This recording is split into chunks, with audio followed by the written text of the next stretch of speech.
के फार्म में। और जैसा कि आप देख रहे हैं इन्होंने लगभग 2 एकड़ में आलू की खेती करी हुई। तो हम लोग जानते हैं अभी ये छोटे किसान भाई हैं, तो हम लोग जानते हैं जो अपना नया जर्नी स्टार्ट करना चाहते हैं आलू की खेती में या फिर किसी भी मतलब फील्ड में, मतलब कोई भी चीज़ की खेती करना चाहते हैं, तो इनसे जान सकते हैं आप कि कैसे इन्होंने कितना 2 एकड़ में कितना ज़्यादा मतलब आलू की बीज लगाई है और क्या क्या हिसाब से बेसल डोज यूज़ किया है, क्या क्या यूरिया वगैरह डाला है। तो हम लोग इनसे जानते हैं।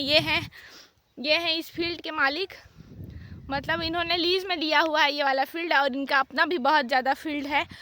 तो फिर हम लोग जानते हैं जुल्फ़िकार भाई से कि क्या उन्होंने कैसे इस्तेमाल किया है। हाँ, तो बताइए आपने कितने एकड़ में कितना लगाया है आलू की बीज, कैसे इस्तेमाल किया, बेसल डोज कितना मेरा नाम जुल्फ़िकार अहमद है। मैं लखनपुर सरगुजा छत्तीसगढ़ का निवासी हूँ और मैंने 2 एकड़ में आलू लगाया हुआ है, जिसमें लगभग 30 कुंटल आलू का बीज लगा है। और इसमें राजेंद्रा वैरायटी, सिंदूरी वैरायटी और लाल गुलाला वैरायटी लगाया हुआ है। और ये अभी आलू लगभग 30 दिनों का हो चुका है जिस फील्ड में मैं खड़ा हूँ। और इसके बाद भी कुछ हमने 1 एकड़ में आलू और लगाया है। अब और इसमें बेसल डोज में हमने 3 bag single super phosphate, 1 bag MOP और 1 बैग DAP रिजेंट और फोरेट का यूज़ किया है, क्योंकि इसमें चूहा की बहुत सारी शिकायतें हैं। तो जैसा कि हम देख रहे हैं कि आपके इस फील्ड में कोई भी घास वगैरह नहीं है, एकदम ही क्लियर फील्ड है। तो आप इस बारे में हमारे छोटे किसान भाइयों को बताइए कि क्या इसके लिए आपने क्या उपाय किया हुआ है। जब हमने सीड सोइंग किया था तो उसके 2 दिनों बाद हमने मेट्रीब्यूजिन टेक्निकल जो है सेंकोर बायर कंपनी का आता है उसका स्प्रे किया था। उसके बाद अभी तक इसमें 30 दिनों के प्लॉट में कोई भी घास नहीं आया है। ये खरपतवार के लिए आलू, मक्का, गेहूं में यूज़ होता है। इसका उपयोग से हमें खरपतवार फ्री या वीड फ्री प्लॉट मिल जाता है। तो ये वाली फील्ड जो हम लोग देख रहे हैं, ये वाली फील्ड जो हम लोग देख रहे हैं और उस वाली फील्ड देख रहे हैं, तो उसमें अभी छोटे छोटे मतलब पौधे हैं और ये वाली जो फील्ड है इसमें काफ़ी बड़े पौधे हैं। तो इसका क्या राज है, आप ये बताइए हमारे किसान भाइयों को। ये प्लॉट 15 दिनों पहले इसका सोइंग किया गया था और वो 15 दिनों बाद का प्लॉट है। वो लगभग अभी 15 दिनों का है और ये लगभग 30 दिनों का प्लॉट है। तो हमारे भाइयों को ये बताइए आप कि क्या बोलते हैं, आपने इसके लिए कब बीज लगाया था, कितने दिनों पहले लगाया था और ये कितने दिनों के लिए पौधे हैं और वो कितने दिनों के पौधे हैं। ये लगभग हमने 22 नवंबर को लगाया था और वो लगभग 10 दिसंबर को लगा है, इसलिए वो पौधा थोड़ा छोटा है। अभी हमने उसमें 2 पानी दिया है और इसमें हमने 3 पानी दिया हुआ है। और और अगर जिस किसान भाइयों के पास फील्ड नहीं है और वो अब मतलब वो किसानी खेती करना चाहते हैं, तो उस बारे में आप बताइए कि क्या वो दूसरे लोगों से लीज में खेत ले सकते हैं और उनको कितना मुनाफा और कितना नुकसान हो सकता है, कुछ बताइए इस बारे में। जी, आप लीज़ में ज़मीन ले सकते हैं खेती करने के लिए। अगर आपके पास ज़मीन नहीं भी है तो भी आप खेती कर सकते हैं।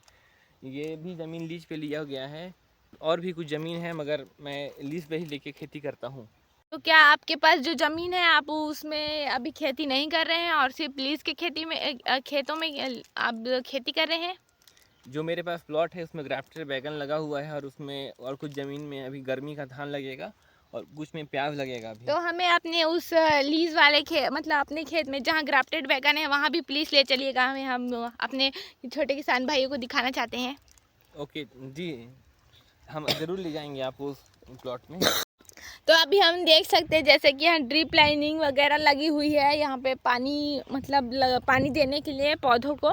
तो आप ये बताइए हमें कि ड्रिप लगाने से क्या फ़ायदे होते हैं और क्या नुकसान होते हैं, और ड्रिप ना लगाएं अगर हम और ऐसे ही पानी डालें पौधे में, तो उसमें क्या फ़ायदे और नुकसान होते हैं, ये आप हमारे भाइयों को बताइए।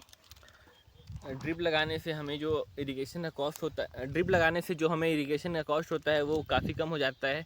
इसमें ये नेटाफिम का ड्रिप है जो लगभग 3 सालों से मैं यूज़ कर रहा हूँ और आगे भी 3-4 साल चल जाएगा। तो हमें ड्रिप लगाना ज़रूरी इसलिए है क्योंकि हमारा प्लॉट थोड़ा ऊपर नीचे है और हम फ्लड इरिगेशन नहीं दे सकते। और फ्लड इरिगेशन देने के लिए भी हमें एक सीज़न में लगभग 10,000 रुपये का कॉस्ट आ जाता है, क्योंकि उसमें भी 2-4 लेबर इरिगेशन करते हैं। और ड्रिप लगाने से हमारा पौधा लगभग यूनिफॉर्म ग्रोथ करता है।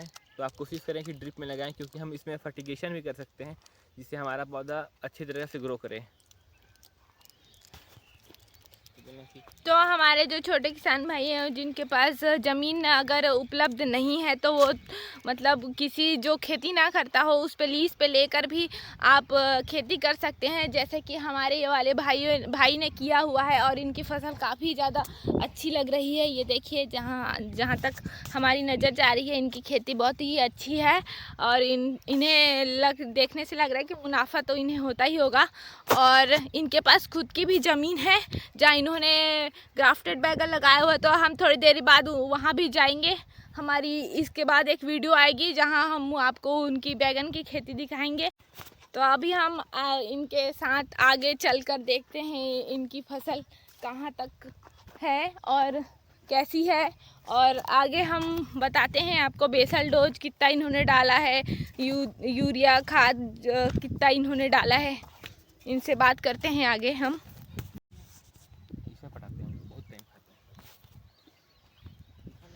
वाह क्या सुंदर पौधे हैं, ये एकदम हेल्दी पौधे लग रहे हैं देखने से। और ये अभी रेडी हो रहे हैं यहाँ पे, और उधर लहसुन भी लगा रहे हैं अभी वहाँ पे लेबर। और ये देखिए कितने अच्छे पौधे हैं यहाँ पे।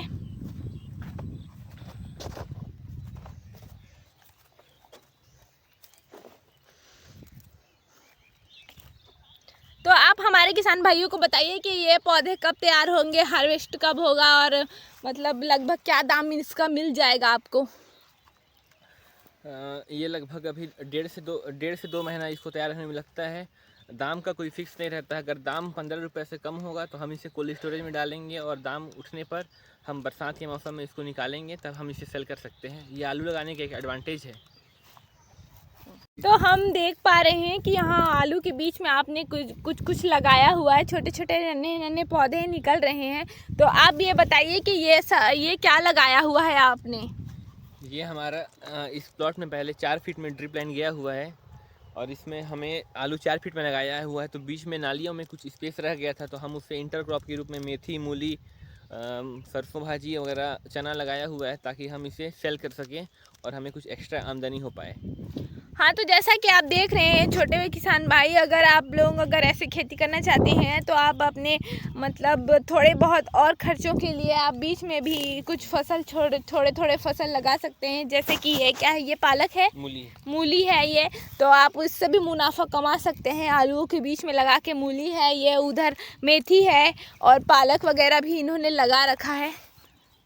बहुत ही उम्दा नज़ारा है ये, लहलहाते पौधे और ऊपर से ठंड के दिनों में हल्की हल्की धूप आते हुए बहुत ही अच्छा नज़ारा है। बहुत ही किसान भाइयों को इसको देख के बहुत ही ज़्यादा राहत मिलती होगी।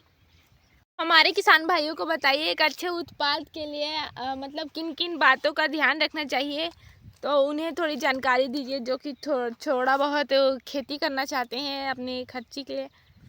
आलू में मेन हमें इसका प्रोडक्शन कन से मिलता है, तो कन के लिए या ट्यूबर के लिए पहले तो अच्छी जुताई करें, और ध्यान दें कि मिट्टी हमेशा बलुई दोमट या सैंडी सॉइल या ज़्यादा बेहतर सैंडी सॉइल है या एलुवियल लाइट सॉइल यूज होना चाहिए, जिसमें वेल ड्रेन्ड सॉइल हो। और आलू में हमें बैलेंस न्यूट्रिशन देना चाहिए।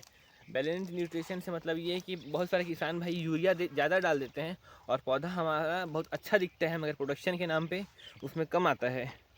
एक अच्छा बैलेंस न्यूट्रिशन देने से हमें फास्फोरस, पोटास की मात्रा, थोड़ी कैल्शियम की मात्रा, माइक्रोन्यूट्रिएंट और इंसेक्टिसाइड वगैरह बेसल डोज में देना चाहिए। मैं आपको दिखाता हूँ कि एक आइडियल पौधा आलू कैसा दिखता है, जिसमें हमें अच्छा से प्रोडक्शन मिले। चलिए, ये एक आलू का आइडियल पौधा है। इसके स्टेम देख सकते हैं आप, इसमें अच्छा खासा प्रोडक्शन आएगा। ये इसकी ब्रांचेस हैं, इसमें लगभग आधा से 1 किलो तक आलू आ सकते हैं, और ये अभी 30 दिनों का हो चुका है। इसमें अभी ट्यूबर बनना भी शुरू हो गया होगा।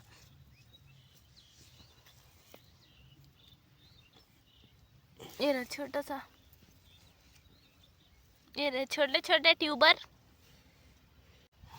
और बहुत सारे किसान इसमें झुलसा का ट्रीटमेंट नहीं करते हैं। इसमें मेन बीमारी लेट ब्लाइट है, जिसमें आपका कंद का निर्माण अच्छे तरीके से नहीं हो पाता है और आलू का साइज अच्छा नहीं आता है। तो इसमें 15 दिनों में कम से कम एक फंजीसाइड, जिसमें कॉन्टैक्ट और सिस्टमिक फंजीसाइड वो डालें, और पत्तियाँ मुड़ती हैं उसके लिए सकिंग पेस्ट को भी कंट्रोल करें।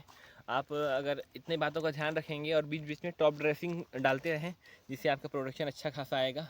Thank you. तो आपने आलू के फसल का ही चयन क्यों किया है, आप इस बात को बताइए। क्योंकि ये एक ट्यूबर क्रॉप है, इसकी डिमांड हमेशा मार्केट में रहती है, भले रेट अप डाउन क्यों ना हो जाए। अगर रेट डाउन हो जाएगा हमें स्टैंडर्ड 15 रुपये का उम्मीद रहता है। अगर 15 रुपये से आलू कम होता है तो हम इसे कोल्ड स्टोरेज में रख सकते हैं और बाद में रेट उठने पर हम इसे मार्केट में सेल आउट कर सकते हैं। और भी ज़्यादा जानकारी के लिए है या फिर इनको सपोर्ट करने के लिए आप इस चैनल को सब्सक्राइब कर दे सकते हैं, क्योंकि ये इन्हीं का ही चैनल है एग्री ग्लो 13। तो फिर आप इन्हें सपोर्ट कर सकते हैं। ये भी अभी छोटे किसान भाई है, तो इनकी ग्रोथ के लिए आप इन्हें अभी सपोर्ट कर सकते हैं।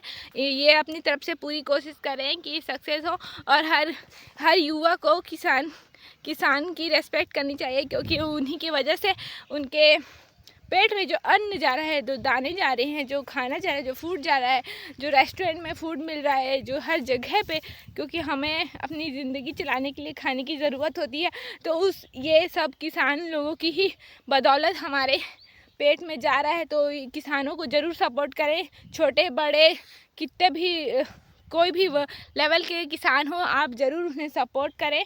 और किसानी खेती करना कोई छोटी बात नहीं होती है, ये तो VIP की निशानी होती है। तो thank you for watching this video and please support करें, इन्हें सब्सक्राइब करें।